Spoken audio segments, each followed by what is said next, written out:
Hi, welcome back. I am Rene, and I am here to give you another tango lesson. Um, Once again, trying to stay at home and practicing our movements in tango. If this is your first time here, please make sure that you see our former videos. That is going to give you a little bit of an idea of what we're trying to achieve, and that is going to help you a lot more to understand how to do this movement, especially if you are a beginner in tango. As usual, I start this show or this lesson. Thank you very much for coming and join us in another lesson. Once again, I really I'm thankful for every effort that I see from your part towards the tango community. It's very interesting how things are developing, and every week I feel honored to have your help and you contact me, you message me, you're calling me. It's very important for me. Thank you for that. So today we're going to keep working on what we were doing last week, which basically is the sacadas. The sacadas, as we defined last week, are basically this set of steps that are doing are replacing one body, the body of the follower, with another body, which is the body of the leader. These movements are being led by the leader, and they have to be very coordinated, and they have to start in the upper body and then go slowly to the lower body. For the ladies, you're not doing anything different other than a simple molinete for now. But today we're going to learn to do a very exciting video. For that, I'm going to take a little bit more of the footwork time, so make sure that you don't miss that part. I want to start by remembering what we did last week. First, I'm going to do it all by myself without the sticks. We were walking towards the number 5 of the basic step. If you're a leader and you want to start doing the basic step, don't forget we do one with the right foot on the side. 1, 2, 3, 4, 5. Here we are leading the ladies into a cross, which we're going to uncross, and then we're going to do sacada, sacada, and we were just finishing there with a very nice sandwich. If you were able to do the sandwich, if not, we were just finishing after the sacada. First sacada, second sacada, hold, forward ocho, another forward ocho, 6, 7, and 8. Okay? Now, and considering that we are practicing this set of sacadas from a although we are not doing a full molinete, it is still a molinete. And this is not, this lesson is going to be about, gentlemen, about how you're going to move your upper body, not so much focusing on the feet. I want you to make sure that your body is creating this movement in your core. Try not to use your shoulders, try not to use your arms, but then your arms need to be connected to your core in order to be able to do this exercise.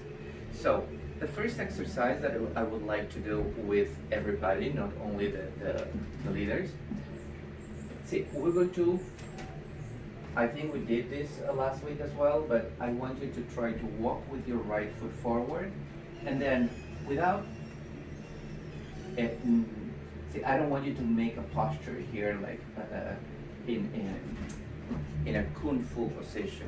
I want you to use your lats in order to raise your arms. Okay? And you're going to keep that posture.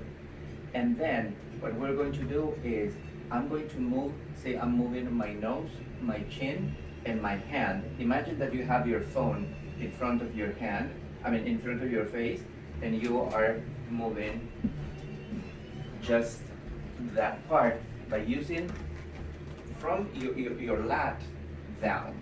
It's like, to me, it feels like I am going to give a hit with my elbow to somebody that's right behind me.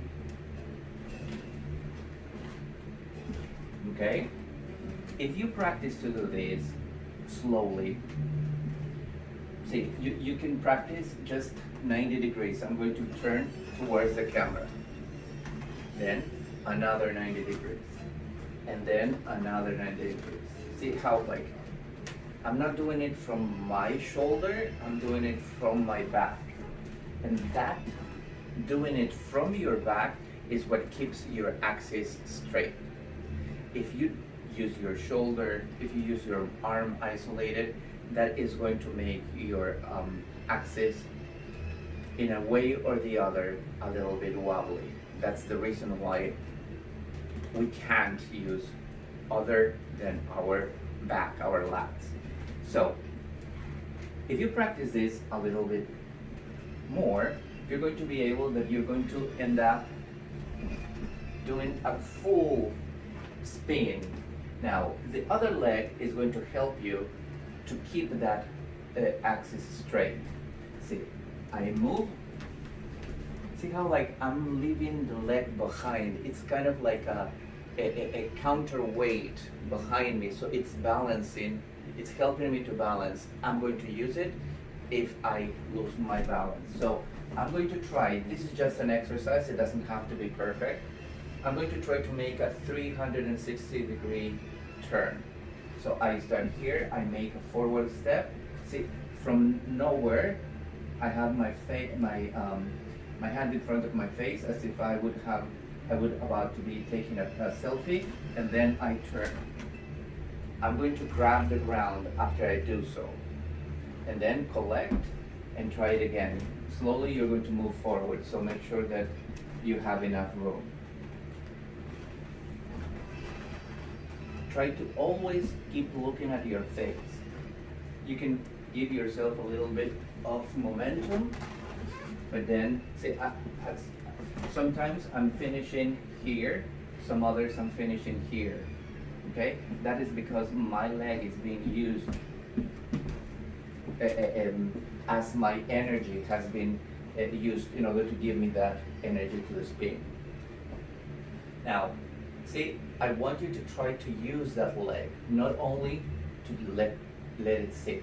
We're going to go 1, 2, 1, 2, 3. Okay, so the idea is that you're learning how to move around, okay? And that you feel that you're making a 360-degree angle. 1, 2, 1, 2, 3. See how, like, I'm doing 2 full turns. I'm going 1, 2, I turn, and then 1, 2, 3, I turn again. It's not mandatory, but again, like I said before, it's an exercise. The better that you learn how to spin, the best. Now, there's one thing that I want you to emphasize here. I know that you have seen a lot of tango dancers that when they're going to dance, they go like, and they have this movement, which makes us believe that we have to dance like that. These movements are probably, in a way, copied from a show or a particular style of a dancer, which cannot be generalized to everybody. Although we need to know what is happening on the side and on the other side, that change of a dramatic posture, it belongs to probably some other dances like flamenco. So because we're dancing in a social way, we don't want to look like that. I want you to always differentiate the tango that you watch on TV. It's not the tango that we usually dance on socially. So now let me talk about a little bit of the exercise. Last week we did one sacada, second sacada, and then we went forward, right? But this time I want you to do sacada, sacada, and after this sacada you're going to keep turning, so you have to move your leg away from your dance partner. So all we're going to do is 1, 2, 3. See, I want you to look at my feet. My feet are after, this is the second sacada. See, boom. My right foot, I'm going to try to lift that foot using my core as well, not just doing this. See, this is different. I'm going to use my core to make it rotate. And then all I have to do, see, is you draw a T on the ground, 2, 3. At the end, your weight has to be on your right foot. And then you're going to invite forward ocho, close to you, 6, 7, 8.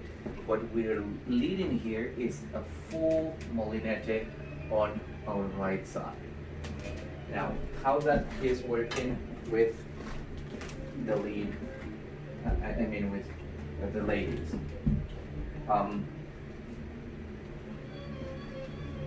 This is Ginger, and this is Fred. So she is the right leg of the ladies, and he is the left leg of the ladies. So what I'm doing is, see, I'm going to do directly from number 5. And let's do it from the very beginning. 1, 2, 3, 4, 5. From here, I disconnect first. The first sacada, 1. The second sacada, 2. 1, 2, 3. I move her forward. I lead forward ocho. I lead another, her leg needs to be in front of me. I lead again and I switch my weight to my right. And then I finish 6, 7, 8. If you're asking yourself, okay, but what happened, Renee? You ended up in front of the camera. I ended up in front of the camera because I want you to see how my legs are working and how the legs of the sticks are working, okay? Eventually, I don't want you to think about your steps or your legs or the direction. I want you to keep looking at the north. And the north in this case is the line of dancing. The line of dancing, no matter where it is, it's where you have to aim, okay? No matter what you're doing. Like, let's say you finished here, you have to somehow come back to that line of dance. It's like you have to go with the current, with the flow of the current, right? You cannot go against the flow. Then you're going to get lost, and that is going to be really bad for you and your dance partner. So, let's do it one more time. And I start by 1, 2, 3, 4, 5. Sacada. Second sacada. 1, 2, 3. After this third step, I move my chest. My chest is trying to catch this leg, her left leg. I invite that leg to come forward, and then I disconnect from the ground the right leg, and I invite that leg to go 6, 7, and 8. If I do this one more time from the crossing, I want to be very precise. in the part where you're stepping back. See? Forward. Here, don't forget, your leg never touches her leg. We cannot afford to touch her leg. The sacada doesn't mean to kick. It means to just steal her space. In the next one, I pivot a lot, and then again, I'm not touching her leg, I'm moving everything from my upper body. Here, 1, 2, 3. I see how my weight is on my right foot, and this gives me perfect balance to invite that leg to come forward. I switch my weight again, I switch it again, and 6, 7, and 8. I know that I am being very, switching of weights, even when we are doing very simple things as sandwich or even backward ochos, I'm always worried about you switching your weight. And it is very important. When you're doing especially when you're moving your dance partner around you, your balance is in a very, how can I say, not in a very sturdy position. It's not easy to keep your axis straight. So by moving your axis, you're allowing balance in your whole body. I know that some of us move like this, but until we learn how to do that, which is going to take a little bit of practice, I want you to try to switch your weight like this. We can do the molinete, see, if I imagine, sacada, sacada, or even like after the second sacada, or try to do the sacada with my other foot, the first sacada, see, sacada, sacada, okay? And that second sacada, that second set of sacada is actually what I would like to, for you leaders to practice. There is no order where you're going to do the sacada. The first sacada we did is starting with the right foot, right? Which is a very simple way of doing it. In the moment that I am waiting for my dance partner to uncross her foot, I can prepare my foot and even do a little bit of an embellishment there. Now, if I am going to do it, because I can do it, I can start with my left foot. So, see? It's not that difficult. It requires a little bit more of spin at the very end, but we're going to try to do it. I'm going to start directly from the crossing. I uncross, and see, I'm switching. The moment that before, my weight was on my left foot, and I was uncrossing, and I was preparing my right foot to immediately start. In this case, my weight is going to be very clearly on my right foot. I uncross, sacada, sacada, and then don't forget, because if you want to go with the music, you have to go 1, 2, 3, meaning quick, slow. So from here, 1, 2, 3. That 1, 2, 3 also means that the lady has to make 3 steps. I'm going to do this without the syncopation, without that 1, 2, 3. I'm going to do it 1, 2, and 3. 1 sacada, 2 sacada, 1, 2, 3. Forward ocho, 6, 7, and 8.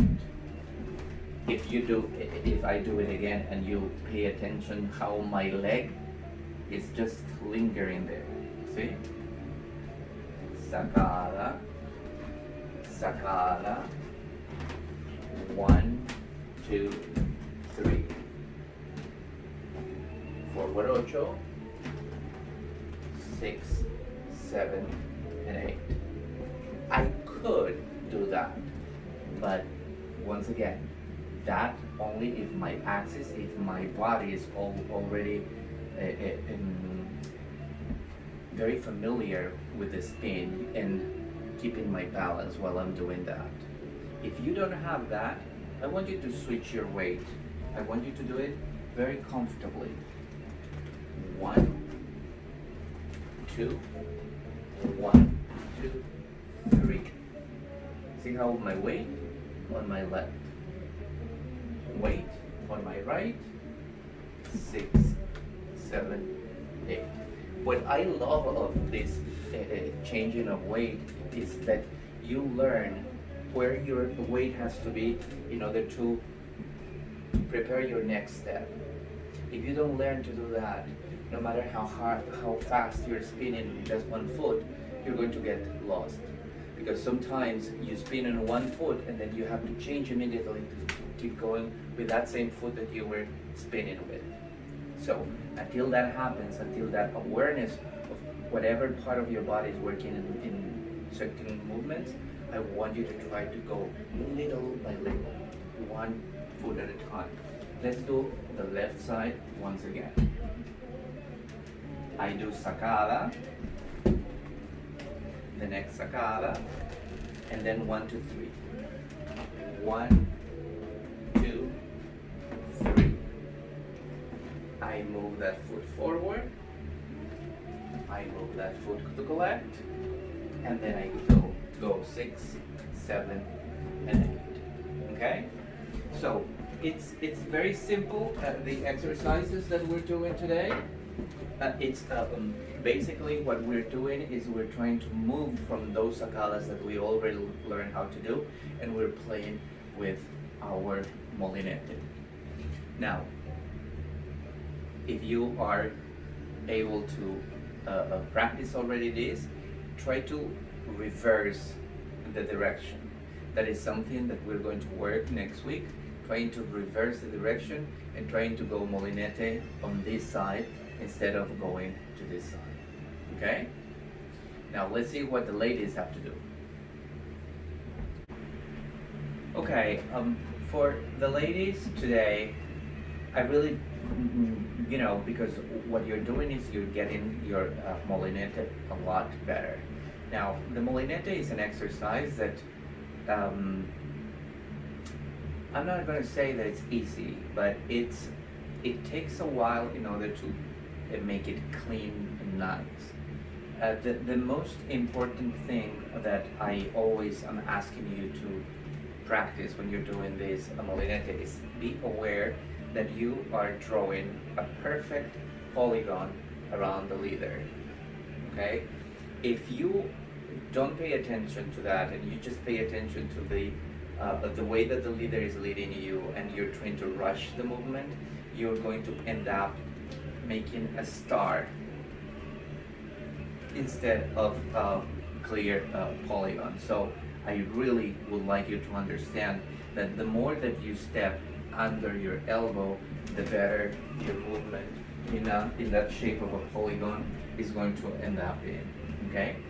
But let's say that your molinete is coming out perfectly and you're doing it like never before.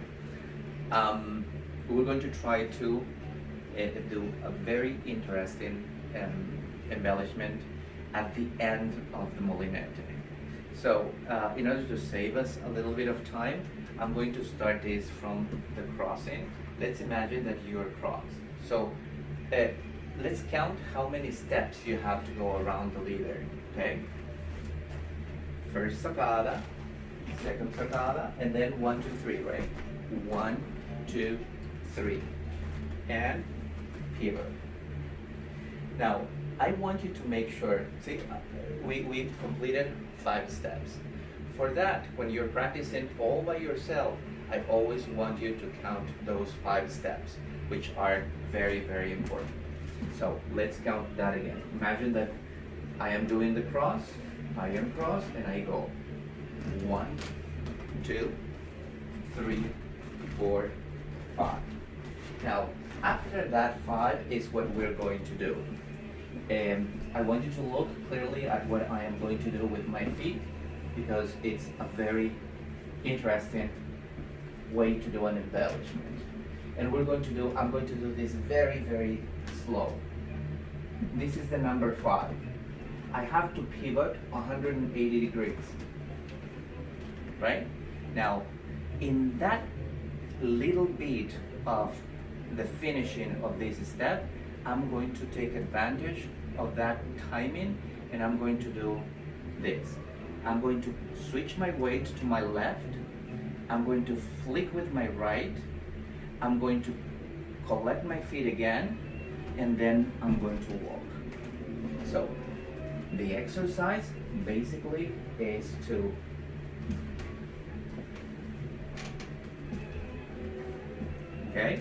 now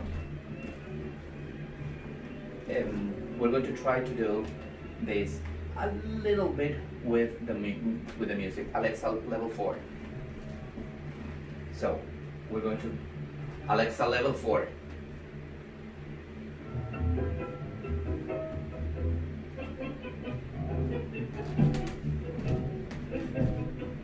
If you cannot do that immediately,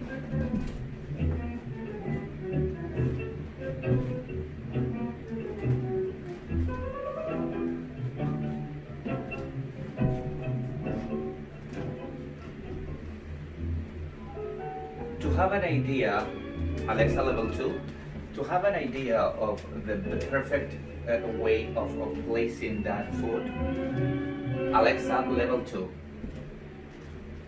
I want you to always think that you have the flick that I'm doing is all the time towards the leader. See, imagine that the leader is in front of me. I'm doing just 4 ochos. See, I'm going, the flick is on the side of the leader, and I'm walking with the regular foot. In this case, it's my left foot. The next step should be the right. Okay, so the idea of this embellishment is to create a lot of lightness, a lot of agility in your feet. Now, I want you to be very, very clear here. You need to be very careful when you're doing this. Don't forget that you're wearing high heels, and that is very, very dangerous. Especially when you're wearing the shoes that are barely covering your feet. When you're moving your feet quickly, you can scratch the other foot. So please, please be very careful. That's the reason why in the moment that I was doing it fast, I changed my mind. I'd rather have you learn this very, very slow. So we're going, forget about the music. We're going to go bam, bam, bam. Step, switch my weight, flick, switch, and I walk. I walk, I pivot, I switch, I flick. Okay? Now, if I'm going to do the whole thing,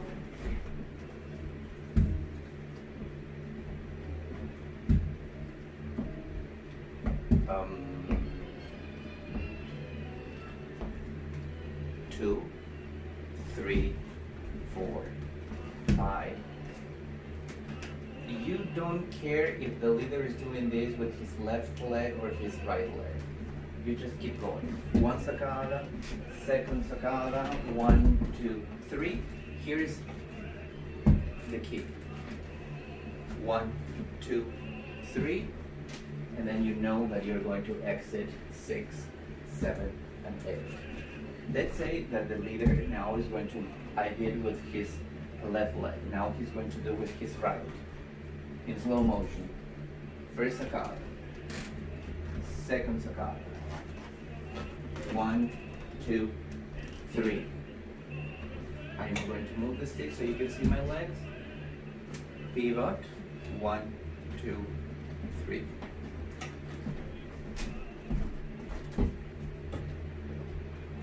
If you get proficient at these exercises, making forward, 1, 2. Slowly, I want you to start counting, because that needs to happen in 1, 2, 3. So we're going to use a set of three beats, but again, it's not about the speed. It's just we're organizing our movements. Now, not only I'm going to do it with my starting with my right foot forward, I'm going to try to do constantly. So I want you to practice this at home. It's like doing forward ochos. My chest is going to try to be in front of the camera, and I'm going to go 1, 2, 3. Pivot. 1, 2, 3. Pivot. 1, 2, 3. Pivot. 1, 2, 3. Okay. See, I don't do these embellishments very often, but if I'm not concentrated, I'm going to try to lose the count, or I'm going to forget which foot is going where. And I got a little bit distracted because, once again, it's so very important for you to keep the disassociation in your body.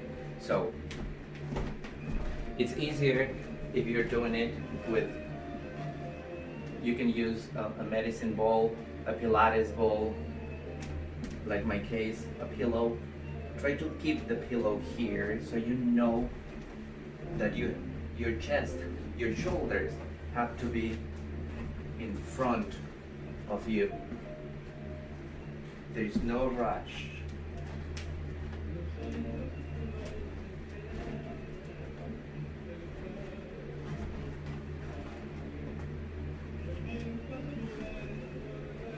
Okay? On the other hand, whenever you practice with a pillow, you're going to feel that your body is going like this. And although you might imagine when I'm dancing, it feels like I am locking my dance partner in my embrace. However, it's so subtle that her body is always going to be free. And I want you to have that freedom. If you don't have that freedom, I want you to look for it. Let the leader know that you need a little bit. If the leader is holding you too tight, make sure that you request that space. It's like making your own space. Don't allow, because the gentlemen are learning as well. So be patient with them. But at the same time, if you feel that something is not right, just tell them with your body. You don't even have to say one word. With your body, you're requesting a little bit more space. So when you're practicing this, it's very important to feel this. Like you're rolling on that pillow all the time. That is going to give you the feeling of freedom, and also you're going to feel how your core is definitely working. Okay? Now, let's see. I'm going to try to do the molinete on both sides, and let's see how it would look like. I'm going to give the gentleman a preview of what we are going to do next week, a little bit. But the idea here is that, once again, we're going to try to move very slow. Let's imagine we are in the number 5, and the leader comes sacada, sacada, 1, 2, 3, bum, bum, bum, bum, bum, bum. In that case, I did it just for fun. But if the molinete is going on the other side, I'm going to be going in a cross. I'm going to be first going to a forward step and then to another forward step on the other direction of the leader. Sacada. Sacada. 1, 2, 3. 1, 2, 3. 1, 2, 3. 6, 7, and 8. What changes there? I'm not really sure if you noticed, but I did twice when I did it on the left side of the leader. The leader can go with any foot. It does not affect you whatsoever. Sacada first. Oops. First sacada, second sacada, 3 steps. 1, 2, 3. So the first flick is going to happen in this step. 1, 2, 3. But then I cannot keep dancing after this. I have to make another forward ocho. So here I also can do that. Now that is contradicting a little bit whatever I talked to you about doing the embellishments, right?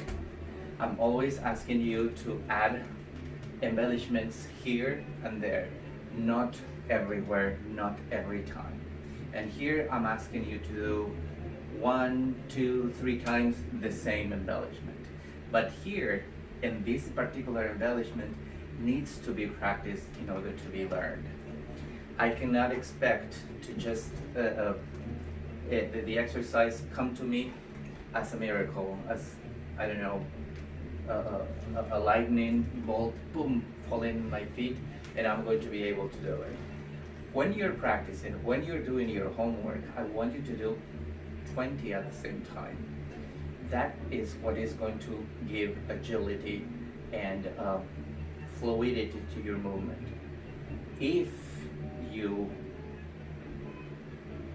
pretend to do this in the milonga or in the social dance or with your dance partner, all of a sudden, and you try to repeat the exercise, that's when we are not going to look good, we're not going to feel good about it either, because you're going to be so busy trying to do your embellishment that you're going to forget that you need to be connected, that you need to be dancing with your partner.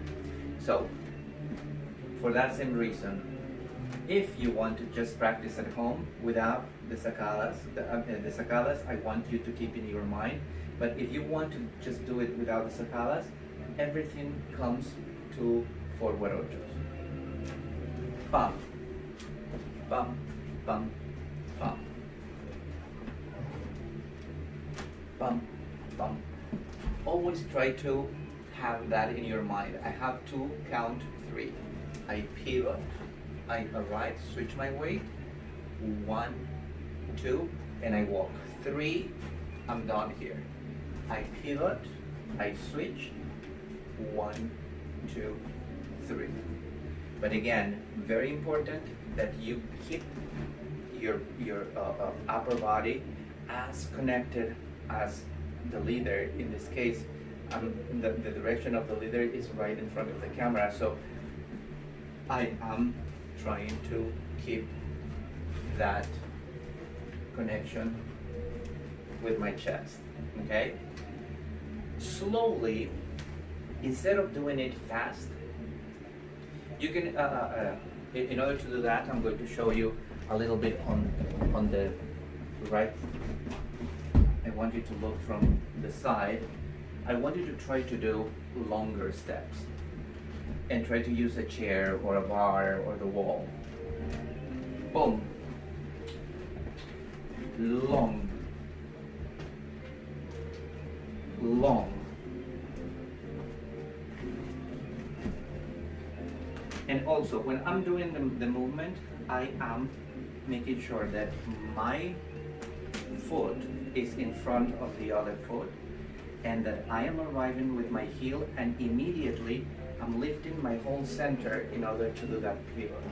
So if you look at my legs, they are not trying to go completely stiff and like, I don't know, with tension. They are soft, but my intention is going up.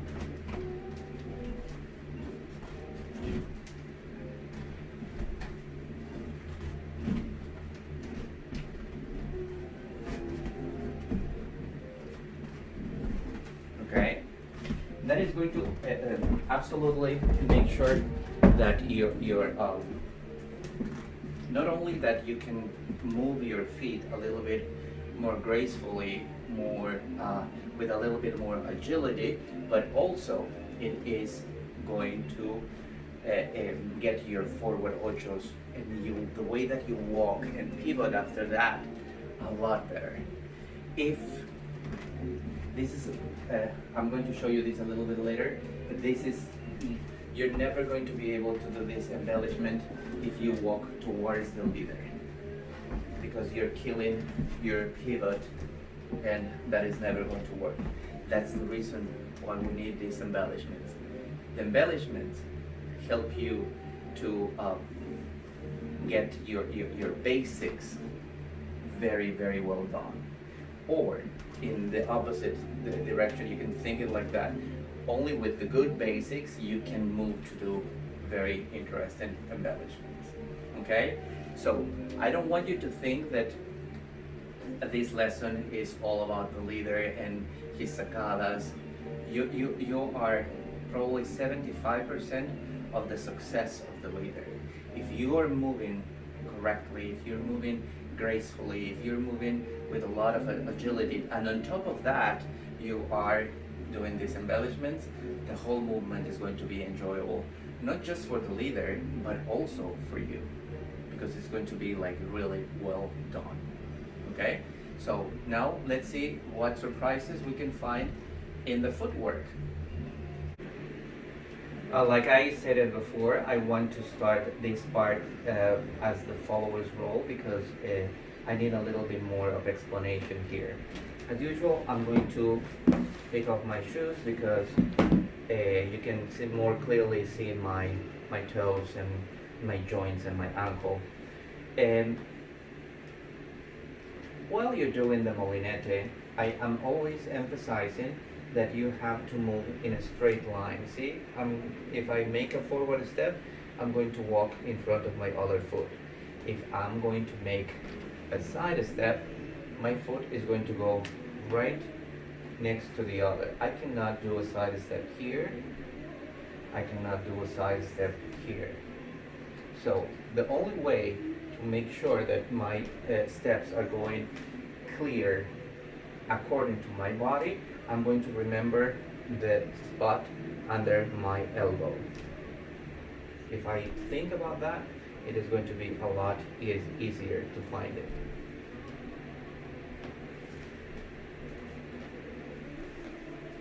Last week I gave you a very, very nice exercise about the molinete and how you can do this drawing squares. So try to keep practicing that for your molinete. Now today we're doing an embellishment that consists, see, I'm going to just march and show you that part of the exercise. I switch and I'm going to do 1, 2, 3. I switch 1, 2, 3. I'm trying to walk forward because that's the way we are doing it in real time. Switch 1, 2, 3. Switch 1, 2, 3. Switch 1, 2, 3. Now, I want you to talk about that little flick that I'm doing here. I'm not really sure if you can see where my thigh and my knee is going. I mean, where both are going. When I'm doing the flick, my knee is trying to go in the line of my other shoulder. So my leg is completely free to go there. I'm not doing by any means a large kick. It's like with my toes, with my big toenail, I'm trying to scratch the ground, and I'm done. Okay? So when you think about that exercise, I really want you to, once again, think of your core. You're using your obliques in order to bring that leg, your thigh, lift it a little bit, and leave it, your leg from your knee down is basically loose. And all you're doing is flick and come back. So if you don't, if I move my leg just using if I move my thigh just using my quadriceps, the movement is going to be a little bit like this. Because see, I'm collapsing. If I don't lift my core on this side, I'm going to collapse and keep going. Or if I just try to compensate that, I'm going to be doing this. And this movement is completely different as this movement. Okay?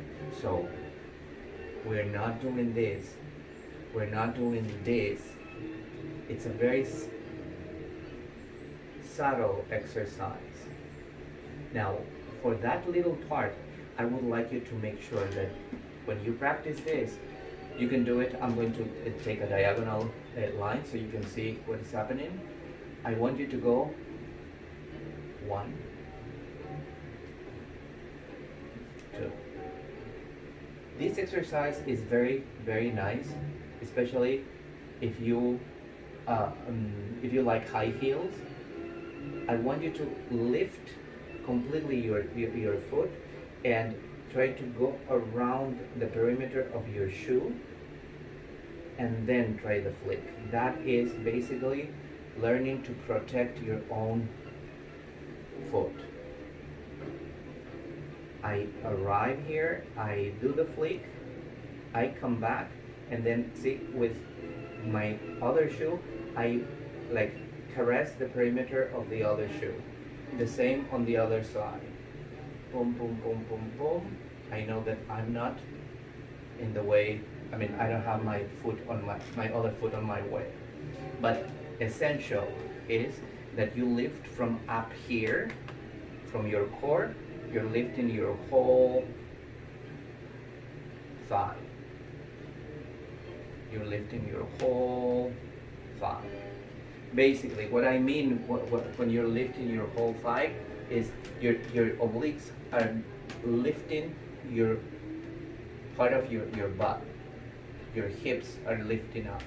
So when you practice this, you have to feel that.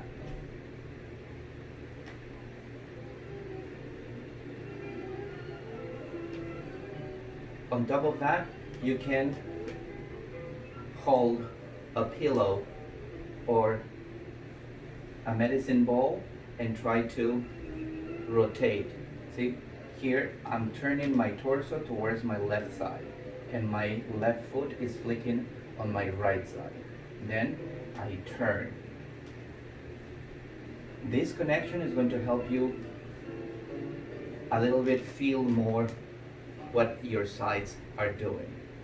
Now, when you do the forward, I'm going to try to do it here. When you're doing the forward steps, long, look how I want you to, when you step nicely a forward step, everybody's going to notice. I'm going with my heel,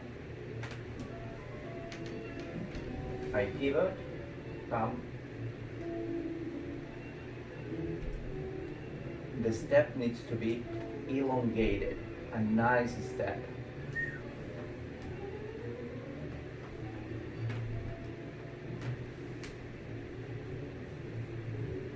Try to practice in every movement.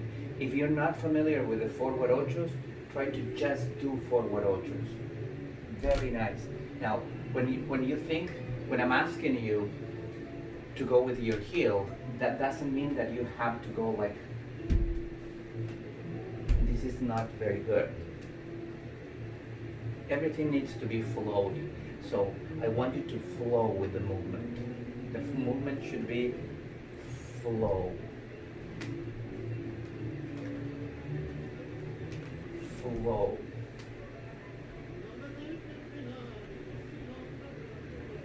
Flow. Flow. Okay? That flowing, that let yourself go, and at the end activate your heel is what I am aiming for in your forward step. That's the reason why I want you to elongate. The only way to elongate our exercise is using the bar, using the wall, or using a chair. But it's very important to keep practicing that forward ocho a little bit more elongated. Okay, that is going to give you a lot more feeling. I know that I am doing the exercise on my bare foot. However, especially if you like to dance with high heels, I highly recommend you to use your high heels.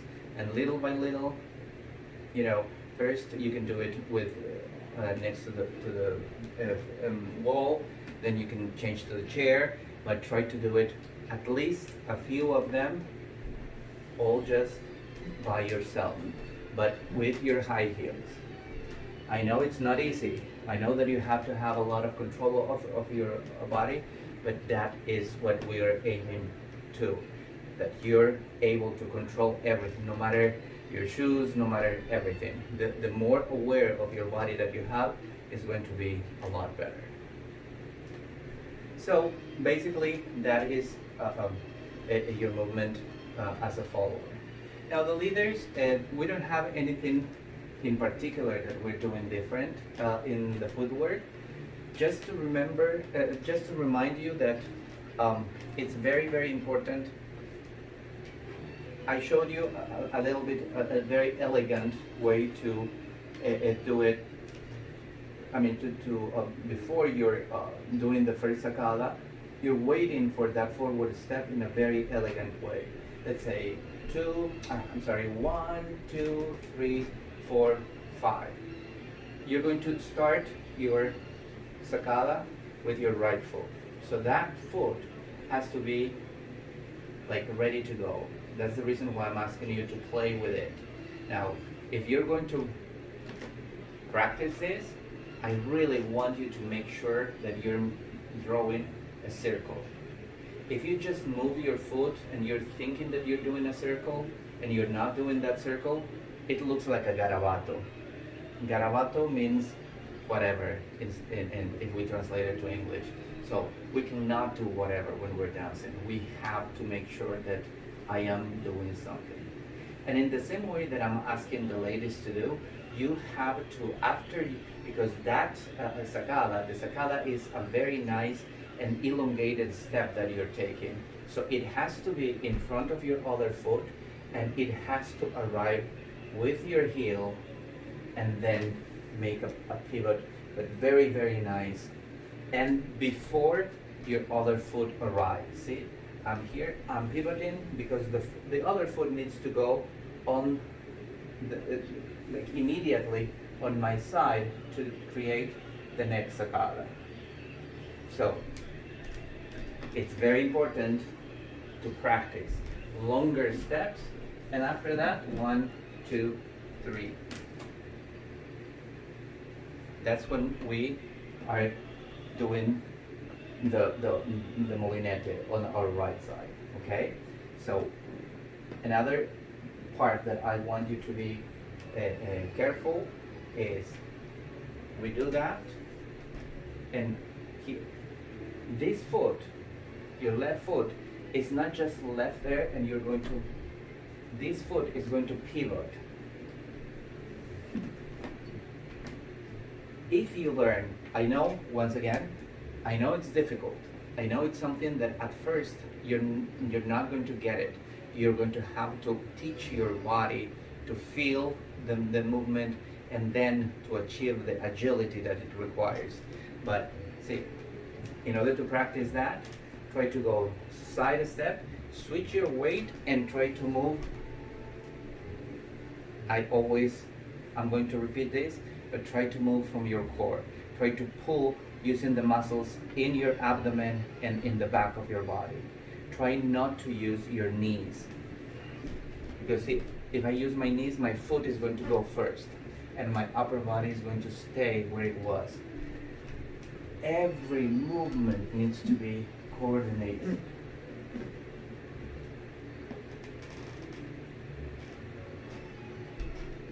Okay? In the case of the first molinete that we did today, we did it with the right foot. Sacada, sacada. 1, 2, 3, 6, 7, and 8. Right? If I do with the left foot, the same thing. Sacada, sacada. 1, 2, 3.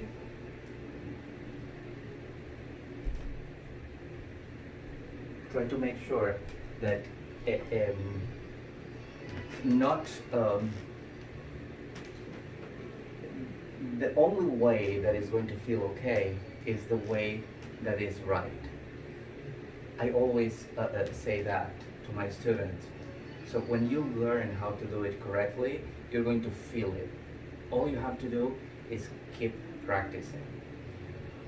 It only takes probably 3 tangos a day not to forget this, and 6 tangos a day to really make it really work nice for you. 6 tangos a day means that you're going to work probably 20 minutes doing these exercises.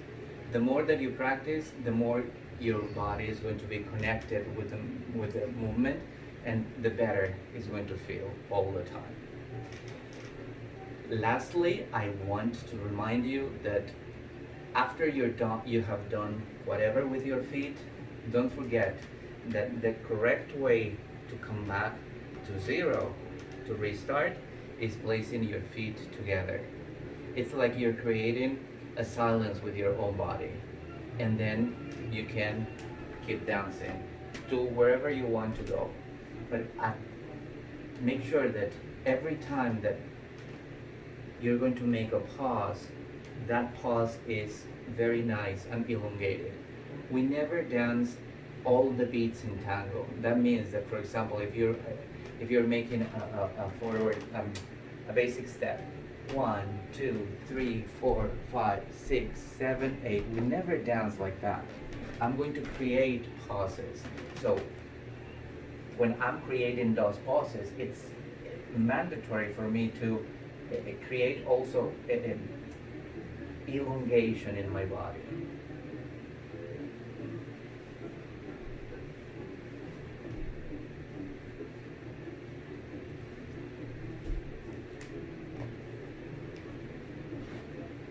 When I spin, my feet are together. If I'm going to go back, I try to make sure that there is a line that is connecting those feet. I cannot go like this. Okay? I know that probably you feel a little bit intimidated because the movement feels like too nice to be true, but that's the idea. You're a dancer. You have to look nice. No matter what you're doing, it has to feel like you're moving like a wave in the middle of the ocean, but in the middle of the Atlantic Ocean. It has to be a very nice and wonderful movement, not something that is making you look like partially made up as a rock. Okay? Well, that would be all for today. I hope you enjoyed this lesson as much as I enjoyed making it for you. don't forget, we have our um, virtual milonga later on, where we can discuss a lot of things about this lesson, about the last lesson that we didn't have the opportunity because we were doing, we had a guest musician last week. But if you have any questions, please don't hesitate to ask me later. And we also have the podcast discussion that I apologize because the podcast was, I had a little bit of a problem with the program that I was using, and now we achieved to an agreement. So the podcast is available also on Saturday, and we're going to have 2 episodes together: the episode of last week and the episode of this week, which is a very, very interesting story. Don't miss it. Listen to it. It's very, very exciting, and I am so very happy to be able to make that and use as a tango connection with you, another tango connection with you. Well, thank you so very much, and I will see you in a bit. See you next week.